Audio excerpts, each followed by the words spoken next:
Okay, here we are. So it's August 25th, and I'm going to take a shot at a question I've been asked a lot about is actually what does a recession mean to us here in Canada? Well, it means many things to many people. I really don't know how to explain that to you thoroughly other than analogies, which I like to use. I'll give you that story that I've told people about velocity of money because this makes a lot of sense in the end. Anyway, velocity of money, you've heard me tell this story before, some of you and some of you have not. But anyway, velocity of money is something that I used at a mentor, a person that I admired greatly. Marshall Silver is his name. I heard him tell this story back a couple of years ago. And I actually, I used to think about this a lot, and he put it into words, and it's his story, so that's whose I'm using. It's not my own. Half the stuff I use is not my own. Actually, I'd like to take credit for it, but I can't. Anyway, you're driving along. It's one of those events where you have to be at a specific place, you and your significant other, maybe your kids, and you're driving down that road, and you're giving her really hard, and 12 hours you've been on the road. You're exhausted. You can't go any further, and you're 4 hours out from your destination, probably driven like from Cape Breton to Toronto for an event, and that would give you a close idea because I've done this before myself in my life. And what'll occur is, you'll see one of those places along the highways and the byways, and you've seen them on the Trans Canada, you've seen them on the United States highways. They're interstates and they're state highways and they're toll highways. And down this long road, you'll come across a motel, and on the other side of the road, there's that gas station, deli, bar type of affair. And it's kind of like a service center that they have here throughout Canada. And so you stop, we say, well, I'll take a look. It doesn't look that great, but all I need is a bed and see how much it costs for me to sleep for a few hours, me, the missus and the family and whatever. And so anyway, you go in and the guy's in there who's taking care of the desk, and you say, hey, how much for your hotel room? He goes, $100. I said, well, God, that's an awful lot of money. I'm only going to stay for 4 hours, and then I got to get up and go on my way. It's $100 either way. Well, looks pretty old and dingy. Yeah, I don't know if I want to pay $100. He said, I'll tell you what. I want to go look at the room. If it's good enough for me to spend a few hours, it's worth $100 to me to stay. And if it's not, then I want my money back. Is that fair with you? Fair enough. He said, okay. So I decided to give him the $100. I go get the key from him, start going down towards the hotel room to look into it, talk to the missus, and I said, well, look at this. If it's nice, we're staying. If it's not, we're going. So I'm away. Guy has my $100. So he runs across the road, and I don't know this, but he runs across the road and he goes into the bar and he goes, Jim, go to the bartender. I had that tab. Here's $100. Are we even? Yeah, we are. Okay. So way to go. He says, oh, give me coffee or tea or something, like just I'm waiting for this guy and he's going to take the room, like he's going to let me know. Perfect. So in the meantime, Jim sees a young couple at the end of the bar there, and it's Bob and Mary. And he goes, hey, Bob, come here.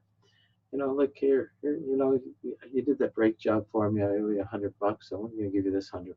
And are we free and clear? Are we even? Oh yeah, well, good enough. Thanks, Mary. Appreciate it. Okay, so in the meantime, Bob's on his way back to see Mary, and he goes, "Hey, Mary, here's that $100, and I'm not going to tell anybody what that was for, but are we clean? Are we fair? We yes, we are. Okay, so in the meantime, Mary sees that the guy from the motel was there. He's having his cup of tea and his coffee or whatever. And so Mary walks up to him and she says, okay, remember I rented that room there last week and we owe you the $100? Yeah. Well, here's the $100. Are we even? Yeah, we're even.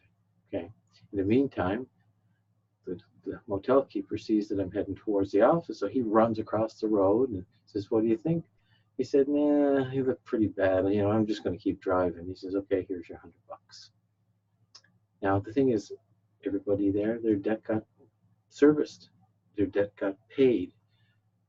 Everybody's paid in full. And yet the money just circulated right back to the person who actually had it. Prove me wrong. Okay? That's what happens in our society. Money is nothing more than a promise of effort, and it's a payment for effort already having been received. And it's and when you borrow against it with interest, you're putting your effort plus a few extra hours or two a day there. And that's really what money is. It's just a tool to determine.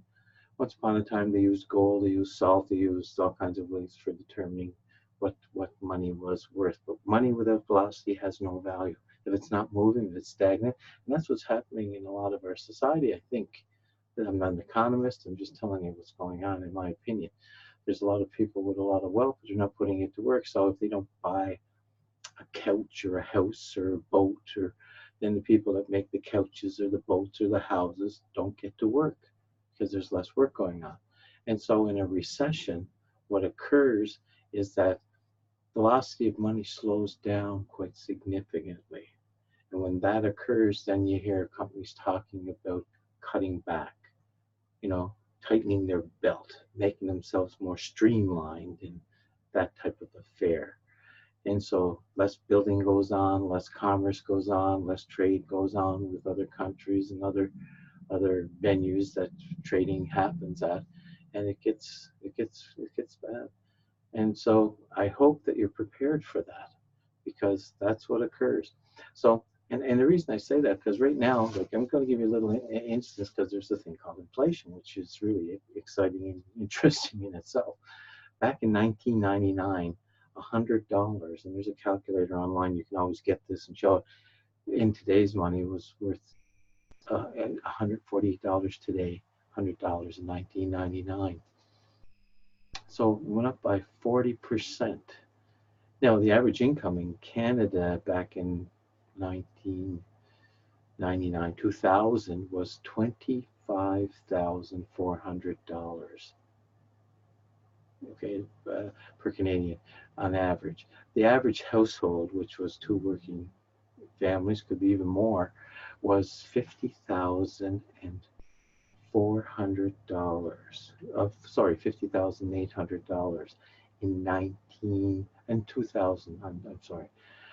In 2017, the average family was earning 84,430, or the average Canadian was making, let's say, $42,000, which is probably about 28,000 US, to give you an example of what that dollar value has for those of you who travel. Um, and today, the housing prices, I don't need to explain that. If you live in Ontario, you really get a grip on what's happening. I mean, the average Canadian house here in Toronto is selling for over $800,000. And I don't know what kind of dough. I meet people all the time, they're earning, maybe 150, $200,000 between them. Yet they have a mortgage payment of $3,500 to $4,000 a month. Forget car payments and child, you know, taking care of children and groceries and maintenance and all the things that go. Your buying power is getting less and less and less and less. And that's a very sad state of affairs. And there's only so much more you can do to cut back. And a lot of you have cut back to the point where I'm sure that living on credit and living on overdraft and living on all the things that happen. And not all. I mean, there's people that are going to be watching this that aren't dealing with that. And everybody keeps explaining to you, well, you've got to cut back on this, you got to cut back on that, you got to do less of this, you got to do less of that. And yet, there's people that, got so much, and there's most that have so little. And you're wondering how that's occurring. That's how it occurs. The people that have the most, after a while, they're able to buy, like the stocks will drop. You've seen that happen in the stock market the last few days. Shares have dropped by to what they were last year.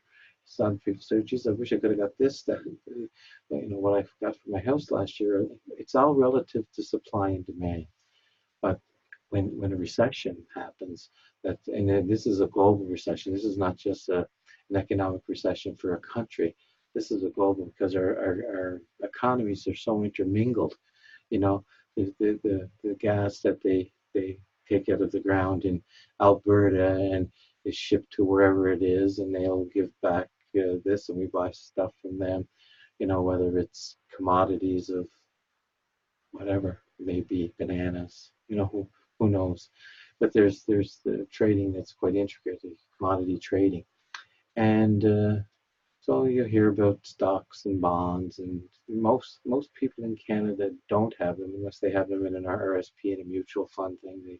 They don't sit around and play the stock markets. Only the fairly wealthy or the fairly ambitious do that. And I hope that helps you. I don't know if it does or doesn't, but understand that your buying power is going down. It has for a considerable amount of years. Like I don't know, like if you made $80,000 in 2000, you'd have to make 115, $118,000 this year to be broke, because you have the same money you had then. And if the cost of living went up by 44%, and your wages only went up by 30%, then everything is costing you 10% more. I mean, it's a higher dollar value. Like you'd have, instead of an $800 a month rent or mortgage, you'd have a $1,400 or $1,500 a month rent or mortgage. So the power bill costing you $70, it's costing you $125, and on that would go. And that continues for some time. And now what you'll hear the economists and family and friends trying to help you through this is cut back, cut back, cut back. No one's going to say create more wealth, make more money. How do you do that? In a tough economy. It depends on what you're selling. If you're selling products or services, it could be difficult. It really could. But if you're selling a revenue generator, it could be different. See, the majority of people can't really participate in the free enterprise system like you like to own a very successful. Of course, I'm using the coffee franchise because they're successful. People do it. They're going to drink it, whether there's a depression, a war, or recession. People will do that. People are going to be fat and out of shape, and so weight loss products and coffee is something that is quite interesting to me. But go and buy yourself as Tim Hortons or Starbucks. They're closing 150 Starbucks stores next year. 17 Walmarts, to give you an idea. That's how the economy is shrinking. And yet, there are opportunities out there if you're one who looks. I'm not suggesting mine is the only one, but there are ways to get out of that crisis for you and your family if you so desire. I'm a person who looks at anything. I look at opportunities. I've always been one. In the last, say, 10 years, I probably have averaged about looking at 10 to 20 different opportunities over those period of time.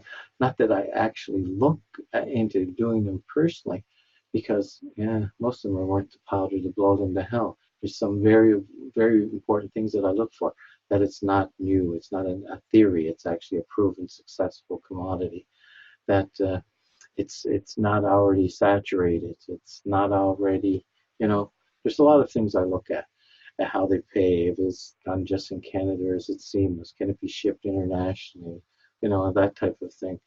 Because you only know so many people, right? And so, yeah, and when you get restricted, then saturation always becomes an issue. Even if you became very successful, then you can't multiply or grow any further, then you're out of business. And so there's things you've really got to look at, which I can help you with.